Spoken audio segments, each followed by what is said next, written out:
আণবিক ভর লাগে। তারপর ওই আণবিক ভর দ্বারা কি করি, যৌগের আণবিক ভর দ্বারা কি করি, উপরে থাকে হচ্ছে আমাদের ওই মৌলটার পারমাণবিক সংখ্যা ইন্টু যে কয়টা পরমাণু থাকে, যে কয়টা অণু থাকে, ওটা দ্বারা আমরা গুণ করি, আর নিচে হচ্ছে যৌগের আণবিক ভর দেওয়া থাকে। তো ফার্স্টে হচ্ছে আমরা বিক্রিয়াটা ফার্স্টে লিখবো যে এই দুইটা দ্বারা বলে দিছে লবণ উৎপন্ন করে, এবং লবণের শতকরা সংযুক্তি আমাদের নির্ণয় করতে হবে। লবণের শতকরা সংযুক্তি তো আমরা লিখি, ফার্স্টে হচ্ছে caustic soda NaOH, sodium hydroxide. তারপরে আমাদের দিছে কত, সালফিউরিক অ্যাসিড H2SO4।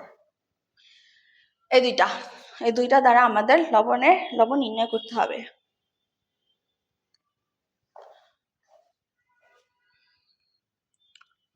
তার মানে আমরা লবণ জানি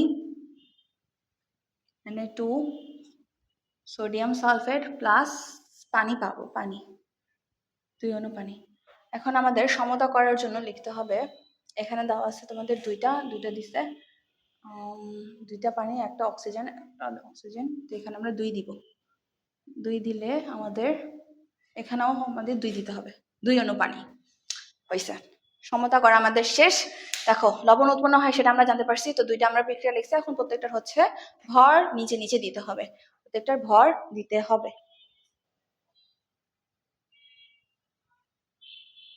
এই লবণের আণবিক ভর, সো লবণের আণবিক ভর আমাদের কি হবে, সুতরাং Na2SO4 এর আণবিক ভর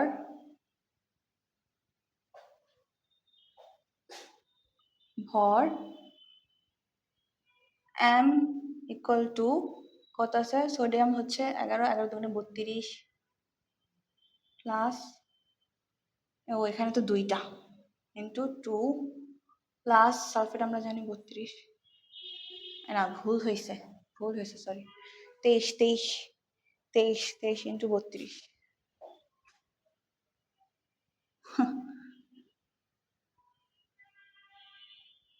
32, সালফার একটাই, আর হচ্ছে অক্সিজেন আমাদের 16 ইন্টু 4।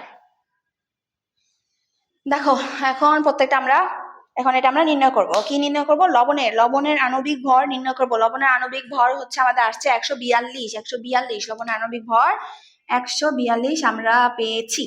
তো এখান থেকে আমাদের শতকরা সংযুতি, আমরা জানি শতকরা সংযুতির ক্ষেত্রে কি করতে হবে, আমাদের প্রত্যেকটা আলাদা আলাদা করে নির্ণয় করতে হবে। তার মানে আমরা কি পাইছিলাম, এই লবণের সংকেতটা কি আমাদের Na2SO4, তার মানে এখানে কি কি আছে, সোডিয়াম আছে, সালফার আছে, আর কি অক্সিজেন, তিনটার কি শতকরা সংযুতি আলাদা আলাদা নির্ণয় করতে হবে। তাহলে সোডিয়ামের শতকরা সংযুতি হবে, আমাদের জানি যে সোডিয়াম হচ্ছে 23 ইন্টু এখানে একটাই আছে, তারপর নিচে যাবে হচ্ছে 142 ইন্টু 100। আমরা জানি যে শতকরা সংযুতিতে 100 কিন্তু মাস্ট দিতেই হয়, 100 ছাড়া কিন্তু হবে না। এটা মুছে ফেলি কারণ এটা এখন লাগবে না।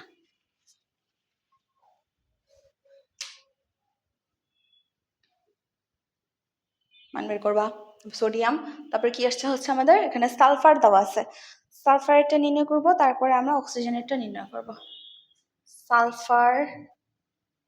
সালফারের এগুলি তোমাদের ছোটবেলার ম্যাথ। সালফার কত দেখো, 32 ইন্টু 1, তারপর কত, সালফার একটা না, সালফার তো একটাই, আর এটা 2টা, সালফার একটা সোডিয়াম 2টা, আর এটা 142 ইন্টু 100। তারপর অক্সিজেনেরটা নির্ণয় করো, অক্সিজেনের শতকরা সংযুক্তি, অক্সিজেন, ও এটা তো নাই, মুছে ফেলছি, 16 এখানে ছিল আমাদের 4টা, 142 ইকুয়াল 100 ধারা 100%, দেখো কত আসে, 32.39% আসে ফার্স্টেরটা, 32.39, এটাও কি করে দেওয়া লাগবে নাকি, দেখো সালফার আসা হচ্ছে 22.535%, 22.535 5%, আর এটা যত আসে তত লিখবা, ঠিক আছে? দেখো শতকরা সান্দ্রতা নির্ণয় করতে বলছে। আমরা ফার্স্টে কি করছি, একটা আমাদের দুইটা জিনিস দিছিল, একটা হচ্ছে caustic soda, sodium hydroxide. Caustic soda মানে কি, সোডিয়াম হাইড্রোক্সাইড, আর হচ্ছে কি দেওয়া ছিল, সালফিউরিক অ্যাসিড। ওইটা দুইটা মিলে আমরা কি করছি, লবণ উৎপন্ন করছি। লবণের কি করছি, আমরা আণবিক ভর নির্ণয় করছি, এবং ভর যত বের হয়েছে তত দ্বারা প্রত্যেকটাকে কি করছি, আমরা শতকরা সংযুক্তি নির্ণয় করছি। এটার আণবিক ভর, এটার হচ্ছে পরমাণু সংখ্যা বা পারমাণবিক ভর লিখছি, তারপরে যত ছিল তত দ্বারা গুণ করছি, নিচে হচ্ছে যৌগের আণবিক ভর। ক্লিয়ার? শেষ। এটা আমাদের ফার্স্ট ম্যাথ শেষ।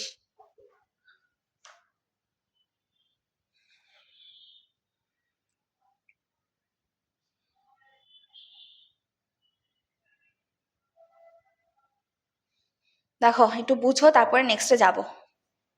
তারপর আমাদের আরো একটা বড় ম্যাথ আছে, এটা সলভ করতে হবে।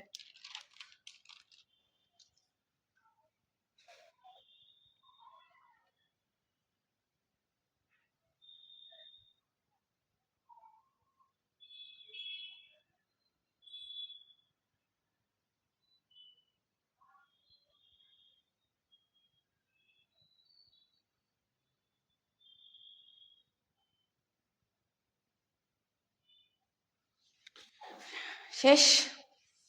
এখন আসো 2 নম্বরে।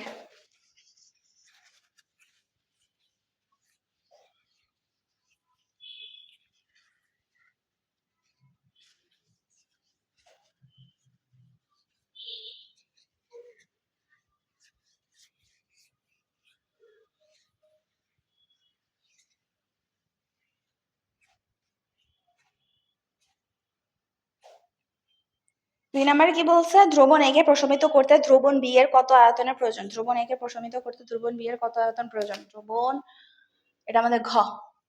দ্রবণ এ কে প্রশমিত করতে, তার মানে এটা এ, এটা বি।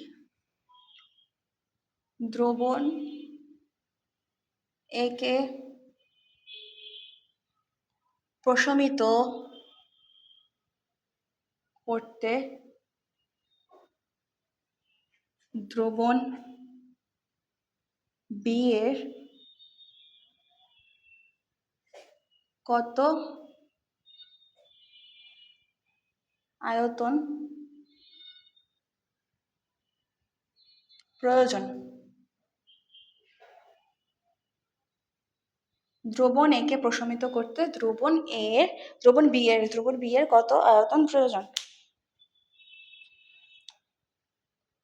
তার মানে আমরা আগে যৌগটা লিখে ফেলবো, তারপরে আণবিক ভর লিখবো। তো ফার্স্ট আমাদের আসে হচ্ছে caustic soda 2NaOH plus sulphuric acid H2SO4। এটা দ্বারা আমরা একটা লবণ পাই, সেটা হচ্ছে সোডিয়াম সালফেট Na2SO4 প্লাস আমরা 2 অণু পানি পাই, 2 অণু পানি। ওকে, দেখো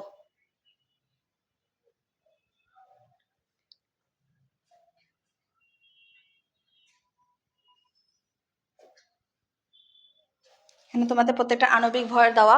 কস্টিক সোডা সোডিয়াম হাইড্রোক্সাইড 2 অণু নিছি, এবং এটা আণবিক ভর হচ্ছে 80। আর সালফিউরিক অ্যাসিডের আণবিক ভর আমরা জানি 98। তার মানে এখান থেকে যে লবণ উৎপন্ন হয়েছে Na2SO4, তার মানে সোডিয়াম সালফেটের আণবিক ভর আমরা জানি 142। যদিও এটা আমাদের লাগবে না, দেখো এখানে 80 কিভাবে পাইছি, এটার আণবিক ভর হচ্ছে আমাদের 40, 2 দ্বারা গুণ করলে আমরা কিন্তু আলটিমেটলি 80 পাই। ওকে, ক্লিয়ার? এখান থেকে আমরা আয়তন নির্ণয় করব। দেখো আমাদের এ পাত্রে কি কি দেওয়া, এখানে আমাদের এস দেওয়া, দেন হচ্ছে আমাদের আয়তন দেওয়া আছে, আর আমরা এম কিন্তু জানি, ঠিক আছে, এম কিন্তু আমরা নির্ণয় করতে পারবো। সো এখানে আমরা কিন্তু গ্রাম জানি না, যে কত গ্রাম, আমরা কিন্তু ভর জানি না, এ পাত্রে কিন্তু ভর জানি না, তাহলে প্রশমিত করব কিভাবে? তার মানে আমাদের ভরটা নির্ণয় করতে হবে, ওকে। তার মানে লিখবা এ পাত্রে W1 ইকুয়াল টু আমরা জানি কি, SVM ডিভাইডেড বাই 1000। এখানে আনসার আমার কত ছিল?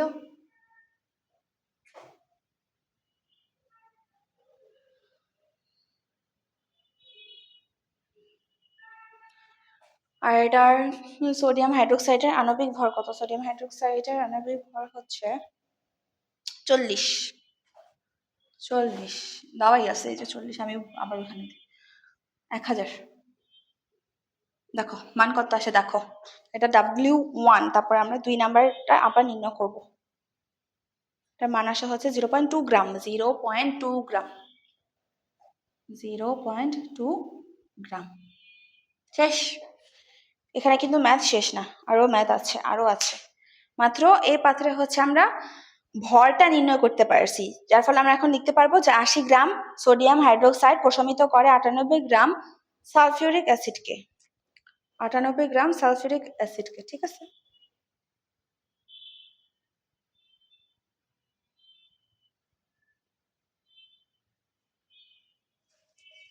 80 গ্রাম। তার মানে এখন আমরা লিখতে পারবো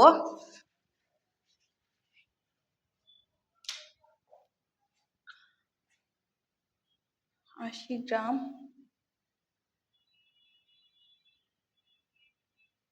NaOH সোডিয়াম হাইড্রোক্সাইড প্রশমিত করে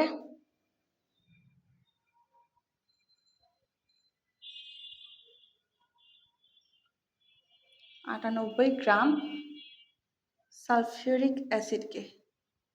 তার মানে 1 গ্রাম প্রশমিত করে 98 থাকবে উপরে, নিচে যাবে কত? 80 অ্যাসিডকে। তারপরে কত বেড়েছিল এটা? 0.2 গ্রাম